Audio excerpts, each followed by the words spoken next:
Amici di Street News, siamo qui alla Scuola di Medicina e Chirurgia, sede di Caserta, dell'Università degli Studi della Campania Luigi Vanvitelli. Siamo qui pronti per intervistare il presidente della Scuola di Medicina e Chirurgia, il professor Marcellino Monda. Vediamo cosa ha da dirci. Perché scegliere la Scuola di Medicina e Chirurgia di Caserta? Scegliere il corso di laurea magistrale in medicina e chirurgia a Caserta significa fare la scelta giusta, per due motivi: perché sicuramente la Vanvitelli in generale è una università all'avanguardia e poi la scuola di medicina è una scuola di medicina veramente di tutto rispetto, perché ha vari corsi di laurea magistrali, quello di medicina a Caserta, di medicina a Napoli e di medicina in lingua inglese. È ovvio che il corso di laurea in medicina a Caserta è un corso in evoluzione. Noi avremo per il prossimo anno accademico iscritti intorno a 300 per il primo anno, a Napoli 180 e 80 per lingua inglese. Questo significa che il corso di laurea diventerà, così come già lo è in questo momento, sicuramente un corso di laurea di riferimento. Quali sono le prospettive future per questa facoltà? Le prospettive future per questo corso di laurea sono tutte in accrescimento.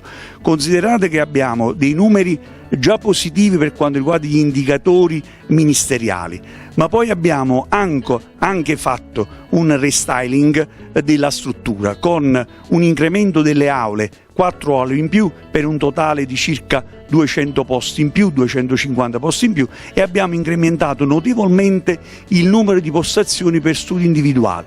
Si avvicina un evento molto importante per la regione, ovvero le Universiadi, che si svolgeranno dal 3 al 14 luglio a Napoli e Caserta. Che importanza ha questo evento per tutta la regione e per l'università? Sicuramente le università sono un'occasione più unica che rara per rilanciare l'immagine della regione in generale e anche l'immagine di Caserta in particolare. Considerate che alcune gare si faranno proprio a Caserta e quella molto bella, la finale del tiro con l'arco, si farà alla Reggia di Caserta.